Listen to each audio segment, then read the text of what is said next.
No vídeo de hoje nós vamos tratar de um dos temas mais polêmicos do direito de trânsito. O tema é polêmico tanto na parte da interpretação da norma e criação das teses defensivas, como também da parte prática na fiscalização de trânsito. Eu estou falando da alcoolemia. Eu sou o professor Ademir Santos, seja muito bem-vindo ao canal Trânsito na Prática.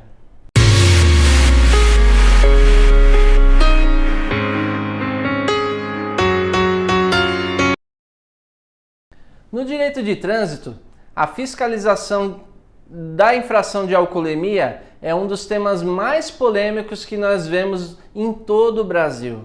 É uma polêmica muito grande no que tange a interpretação da norma, a questão da inconstitucionalidade, que a pessoa não pode produzir provas contra si mesma, os procedimentos adotados pelo agente de trânsito, se estão corretos ou não, falso positivo com dos mais variados alimentos, bebidas, seja suco de uva, seja enxaguante bucal. E hoje o nosso tema vai ser justamente desmistificar algumas questões sobre a alcoolemia, tá ok? Na tela você vai ver então, nos últimos 22 anos de vigência do CTB, nós tivemos 6 alterações que trataram diretamente na infração de alcoolemia ou no crime de alcoolemia.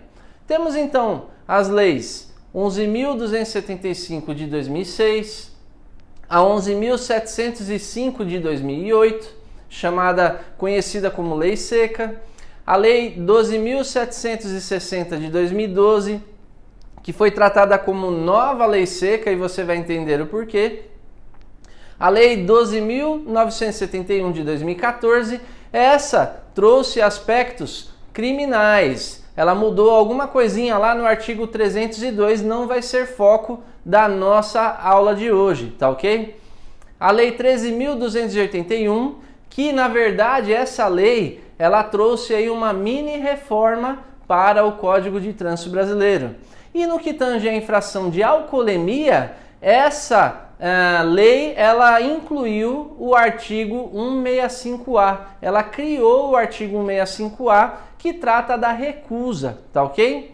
Mas dando sequência ainda, nós tivemos também a Lei 13.546 de 2007. Essa lei também, ela veio para tratar de alguns temas do crime de trânsito nos artigos 302 e 303 do CTB, tá ok? Então, nesses 22 anos de vigência do CTB, 6 leis alteraram o Código de Trânsito no que tange a alcoolemia, seja na infração administrativa, seja no crime de trânsito. Mas é importante que você entenda que nesse vídeo de hoje nós vamos tratar somente da questão administrativa, tá ok? Crime de trânsito fica para um outro vídeo para a gente não complicar muito a situação, vamos por partes. Então, na infração administrativa, dessas 6 leis, 4 alteraram a questão do artigo 165 e seus respectivos artigos correlatos, tá ok? Dando sequência então, você vai ver na tela o artigo 165 que foi redigido na origem do CTB, quando da publicação do CTB. E aí veja lá então que no texto original, nós temos lá, dirigir sob a influência de álcool em nível superior a 6 decigramas por litro de sangue, ou de qualquer substância entorpecente ou que determine dependência física ou psíquica, tá ok? Então é importante que você entenda que na origem do CTB, lá em 97, entrando em vigor no dia 22 de janeiro de 98, a infração do artigo 165, ela trazia uma tolerância. Tolerância essa que é aceitável em todos os países aí da Europa, por exemplo. É uma tolerância que não seria significativa na fiscalização, na questão de acidentes de trânsito e coisas do tipo, tá ok? Mas, talvez por uma inércia das autoridades, essa fiscalização de alcoolemia não era tão intensificada como nos dias de hoje. E talvez fica aqui o meu pensamento, talvez não seria nem necessário essas 6 alterações. O que seria necessário desde 98, quando o CTB entrou em vigor, seria o quê? A fiscalização constante. E você vai entender já já por que eu estou dizendo isso. Dando sequência, eu vou te mostrar aí o artigo 165 nos dias de hoje.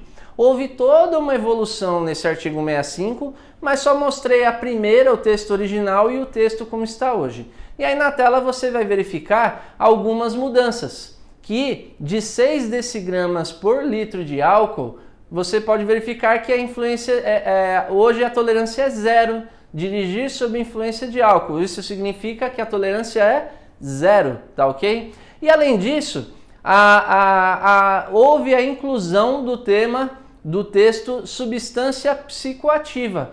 Então saiu a palavra entorpecente para entrar substância psicoativa. Por que que isso aconteceu? Na verdade, todo entorpecente é uma substância psicoativa, mas a recíproca não é verdadeira. Então, era necessário que as autoridades da área da saúde atualizassem uma tabela, fizessem uma tabela, e os órgãos fiscalizadores deveriam seguir aquela tabela. Isso é entorpecente, isso não é, para poder atuar na fiscalização. Agora, com essa palavra substância psicoativa, qualquer substância psicoativa pode sim ser utilizada para fiscalização, independente da tabela lá do entorpecente. Então facilitou, ampliou a fiscalização nesse quesito, tá bom? Então temos aí a tela da infração do artigo 165. Outra situação interessante é que os valores foram aumentados no decorrer do tempo também. E hoje nós temos uma multa de R$ 2.934,70, tá? Então o valor da multa foi o fator multiplicador de 10 vezes. Uma outra situação é que a penalidade de suspensão, pois essa infração é uma infração específica, autossuspensiva ou mandatória, são os termos mais utilizados. A penalidade de suspensão passou a ser taxativa de 12 meses. Então não há como diminuir, reduzir essa penalidade para menos de 12 meses, porque é taxativo. Tá ok? E aí vamos então falar de uma lei, que é a Lei 13.281, que trata da recusa. Também foi nessa evolução histórica. É importante dizer que a recusa, até novembro de 2016, ela era tratada pelo artigo 277, parágrafo 3º do CTB, que era, na verdade, segundo vários especialistas, não era uma infração, era uma medida administrativa. Então note no seu Código de Trânsito Brasileiro que o artigo 277, parágrafo 3º, ele está no capítulo das medidas administrativas. E aí quem não colaborasse, quem não realizasse o teste de alcoolemia, era autuado como se estivesse embriagado. Então a infração era artigo 165 combinado com 277, parágrafo 3º. A recusa era feita dessa forma. E há uma discussão, inclusive no STF, uma ADI, onde questiona-se a inconstitucionalidade do artigo 277, parágrafo 3º. Isso está em andamento já há alguns anos e, por incrível que pareça, a lei alterou o Código de Trânsito, incluiu o artigo 165A. Esse artigo sim está no capítulo 15 do CTB, que é o capítulo que trata das penalidades, e ainda não foi julgada essa ADI do 277, parágrafo 3º. Mas o fato é que o tema é longo, sobre inconstitucionalidade da recusa, seja na época do 277, parágrafo 3º, seja hoje no artigo 165A do CTB, tá? Então a Lei 13.281, só para finalizar esse histórico, ela trouxe então, uma das alterações no CTB foi a inclusão do artigo 165A tratando da recusa. Então, no passado, quem recusava era autuado como se embriagado estivesse, digamos assim. E hoje, quem se recusa a uma infração específica dá recusa. E a recusa é de se submeter a qualquer um dos testes, qualquer um dos procedimentos na fiscalização de alcoolemia. Tá ok? Indo adiante, nós temos então que dar início a esse tema de fiscalização de alcoolemia no artigo 280 do CTB, porque tudo começa lá. Ocorrendo a infração, lavrar-se-á o auto de infração do qual constará. E aí temos lá os incisos. Só que o 280 tem alguns parágrafos que são importantes também na questão da fiscalização de trânsito. E aí o parágrafo 2º, na tela você vai ver aí, diz sobre a questão da comprovação da infração de trânsito. E aí a infração de trânsito ela pode ser comprovada por declaração da autoridade ou do agente da autoridade de trânsito. Ou seja, nessa questão aí, a comprovação é o próprio agente de trânsito.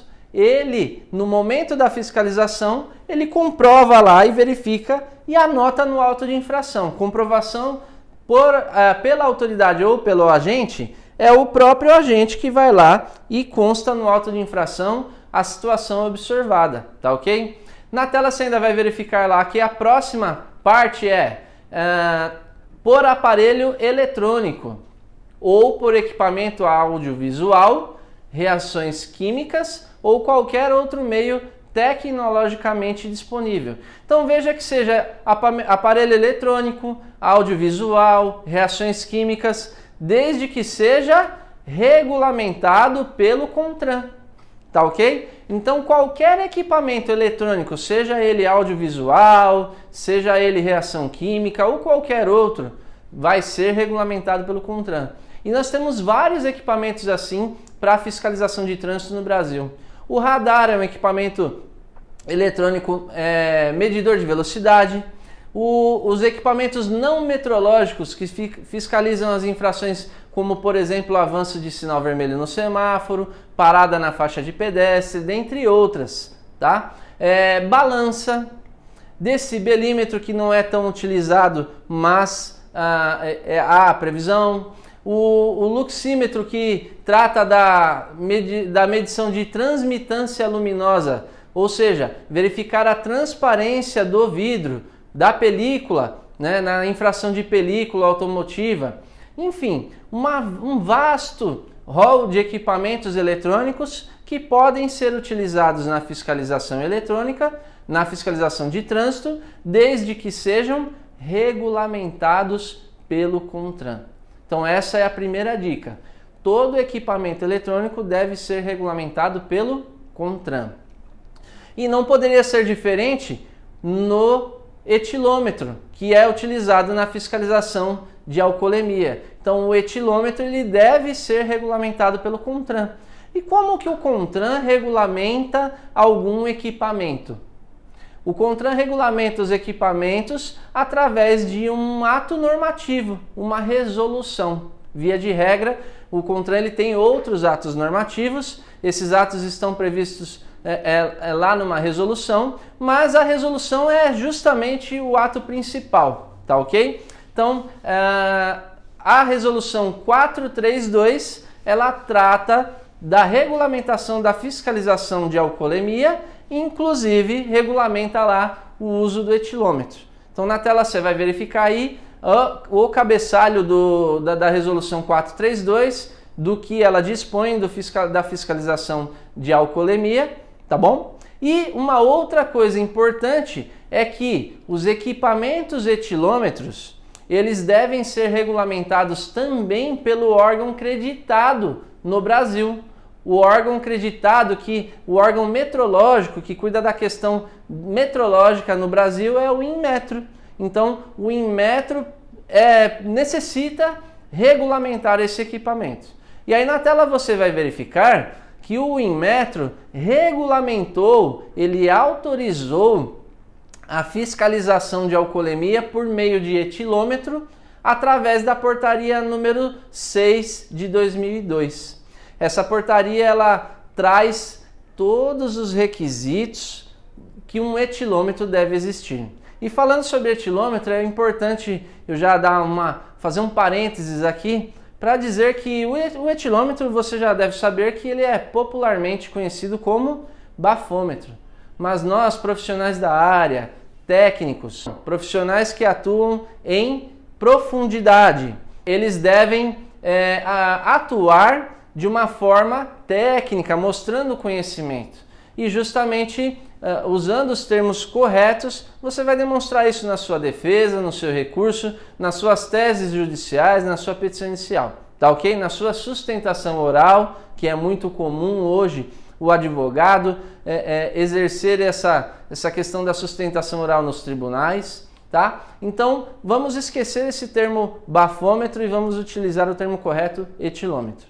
A resolução 432, então, regulamentou a fiscalização de alcoolemia, ela trouxe a previsão do etilômetro e o Inmetro, através da portaria 6 de 2002, regulamentou o uso dos equipamentos. Essa portaria número 6 de 2002 do Inmetro, ela traz lá quais são os requisitos que o equipamento deve ter, tá? Então ele fala, olha, qualquer equipamento de fiscalização eletrônica, no caso de alcoolemia, o etilômetro, ele deve preencher esses requisitos e coloca lá toda uma situação do aspecto técnico, né? Até que temperatura que ele pode considerar válido, tanto no máximo como no mínimo, o tempo de sopro do equipamento, são várias situações que estão previstas na portaria número 6 de 2002 do Inmetro, tá ok?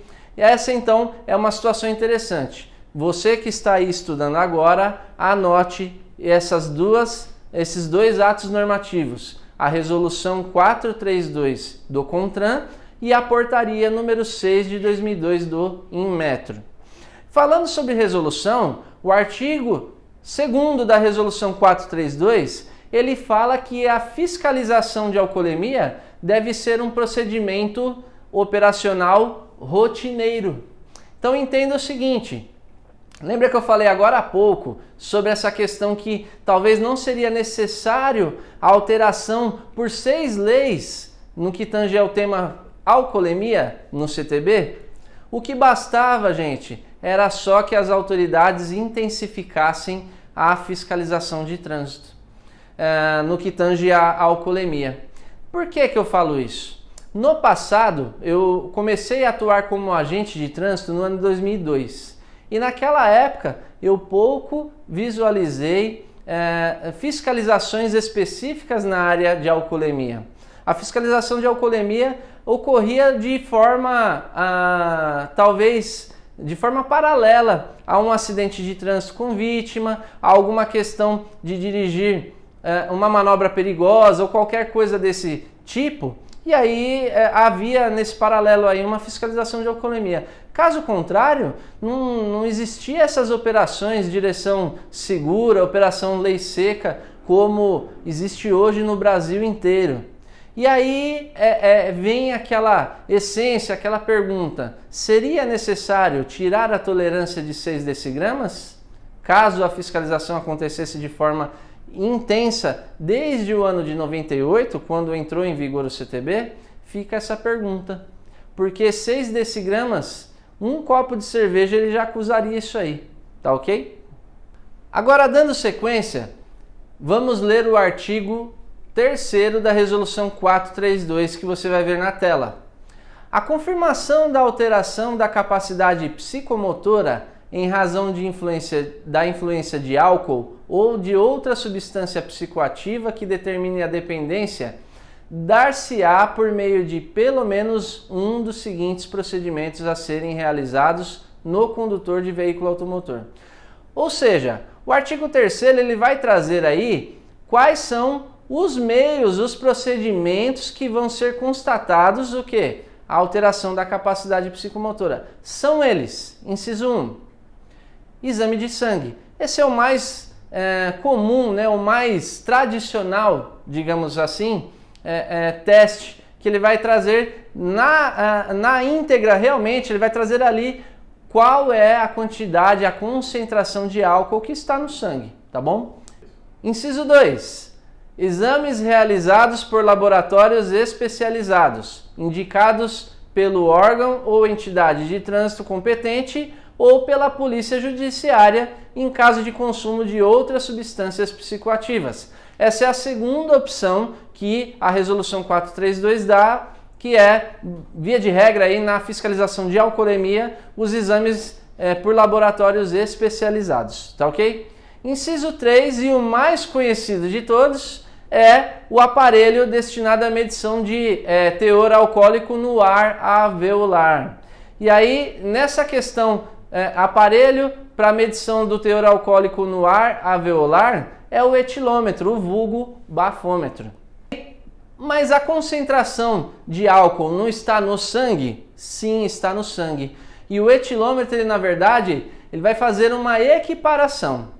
O ar alveolar é o ar que está dentro dos pulmões. É o ar mais próximo do sangue. Então o equipamento ele vai medir o álcool no ar que está mais próximo do sangue. E ele vai fazer uma tabela, uma comparação, e ele tem lá uma conversão de a quantidade de álcool que tem no ar alveolar equiparada à quantidade de álcool que está no sangue. E assim dá para se definir o índice de alcoolemia do condutor, tá ok? Esse é o mais utilizado na fiscalização de trânsito.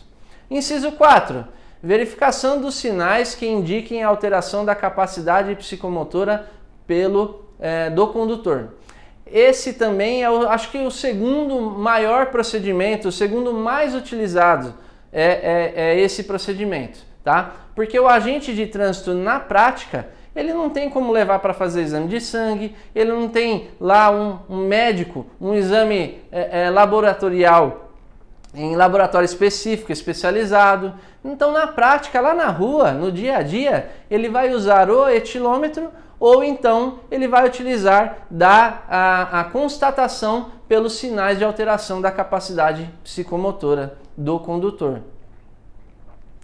É interessante também dizer que no artigo 3º, parágrafo 2º, a Resolução 432 ela fala que deve-se priorizar a fiscalização por meio do etilômetro, porque é o meio mais fácil, mais prático e menos, talvez, demorado. Então, fica bom tanto para o órgão de trânsito, para a administração pública, como também para o próprio motorista, o princípio da eficiência.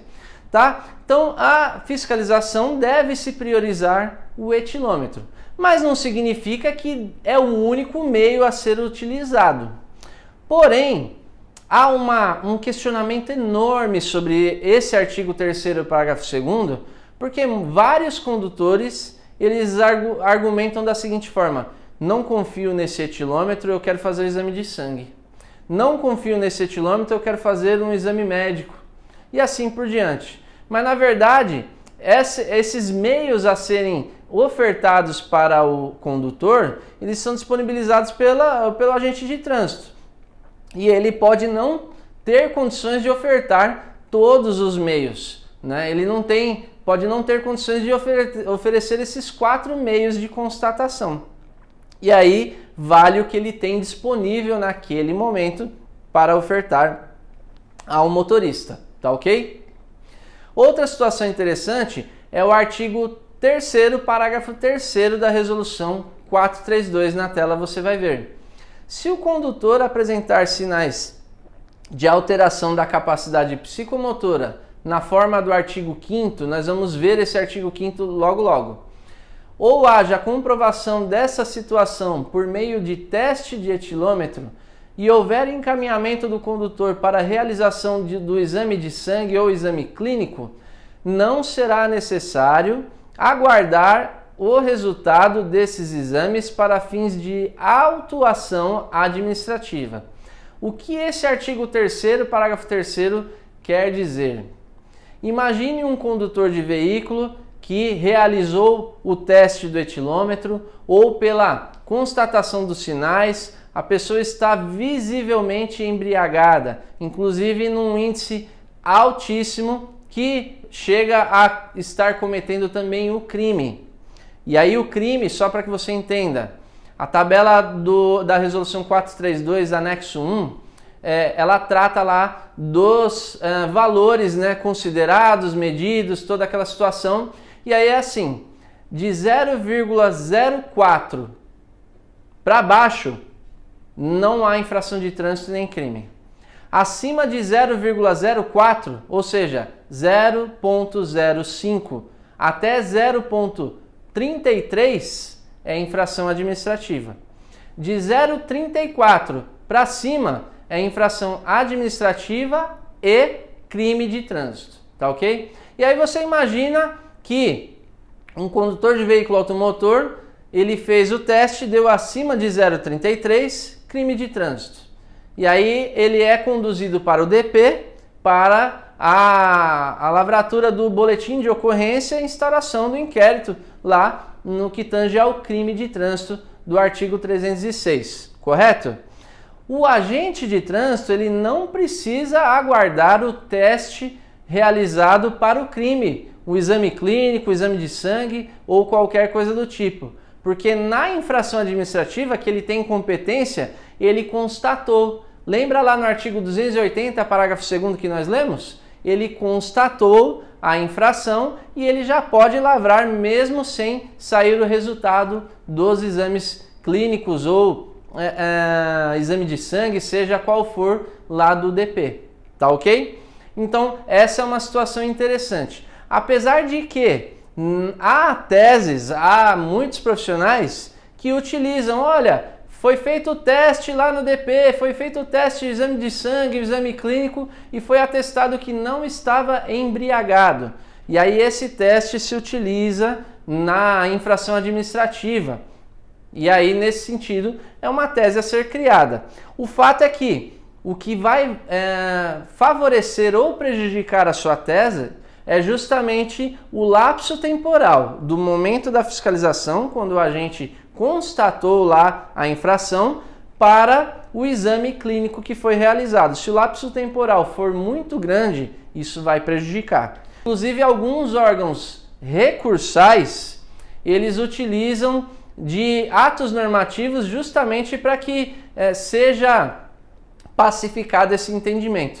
A exemplo disso, São Paulo, o CETRAN de São Paulo, ele tem uma deliberação que criou enunciados e há um enunciado que a contraprova de exames clínicos na fiscalização de alcoolemia, ela pode ser utilizada desde que haja data e hora da coleta do material biológico.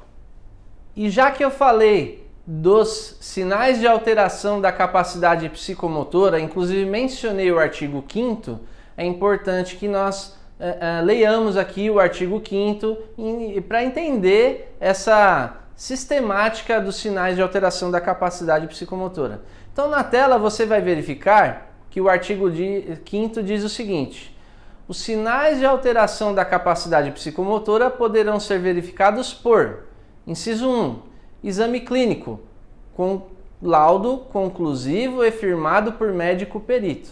Note que esse inciso 1 do exame clínico, ele deixa bem claro que o laudo deve ser firmado por médico perito. Não é o médico da esquina, não é o médico do posto de saúde, nem o do pronto-socorro, tá ok? Então, isso, muitas vezes eu vejo fichas, né, de entrada em acidentes de trânsito, onde médicos colocam lá possível embriaguez, mas isso não pode ser utilizado, inclusive no crime de trânsito, né, como prova para fins de crime de trânsito, para fins de autuação de trânsito. Por quê? Porque ele não é um médico perito. Inciso 2. Constatação pelo agente da autoridade de trânsito dos sinais de alteração da capacidade psicomotora nos termos do anexo 2 do CTB. Como eu disse, esse é o segundo mais utilizado meio de constatação. Então, o primeiro é o etilômetro, o segundo é a constatação dos sinais pelo agente de trânsito.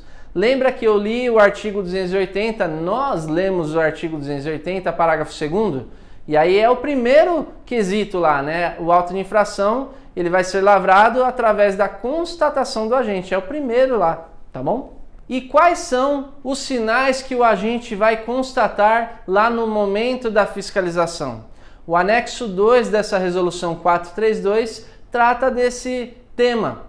E aí na tela você vai ver que há algumas situações que ele vai constatar. Então, no que tange a aparência do condutor, né? Se o condutor apresentar sonolência, olhos vermelhos, vômito, soluços, desordem nas vestes, ou odor etílico, né? O odor de álcool no hálito.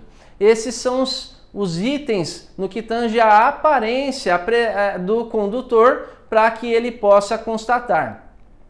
E aí veja que interessante que sonolência e olhos vermelhos são dois sinais que podem gerar uma infração do artigo 165 do CTB, por conta da alteração da capacidade psicomotora. E aí vem a pergunta. Antes da pergunta, eu vou fazer um parênteses aqui que a resolução 432, ela fala que para fiscalizar e para se lavrar um auto por constatação dos sinais alterados, deve haver um conjunto de sinais, não é apenas um conjunto.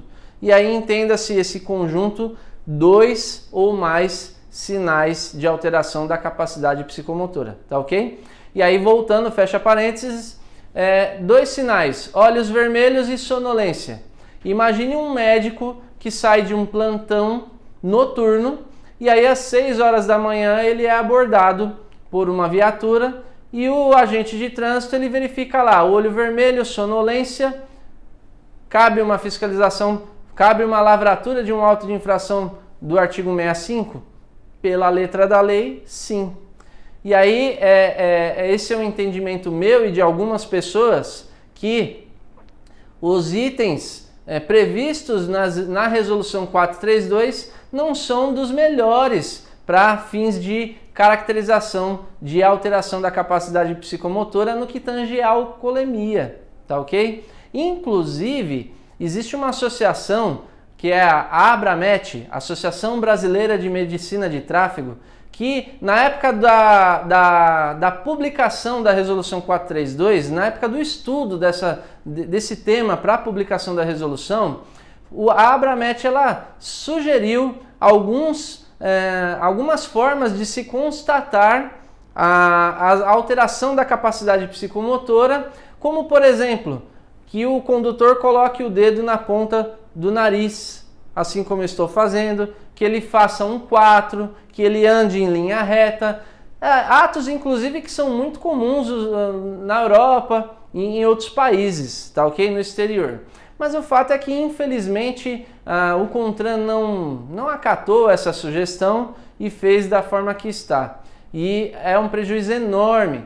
E eu tenho inclusive dito aos meus alunos que isso é possível aí ser questionado de uma certa forma através de consultas, numa ação judicial, você questionar um auto de infração que esses 2 sinais de repente não são relacionados à alcoolemia por si só, que não são os melhores através de uma perícia, tá ok? Então é muito interessante que você entenda tudo isso aí. Agora, odor etílico não tem como, né? O odor etílico já é mais complicado. E ainda assim existe uma tese que o diabético lá também, ele tem lá aquela questão do acetato que ele cheira, tem um odor característico de álcool também, mas na verdade é uma outra situação, tá?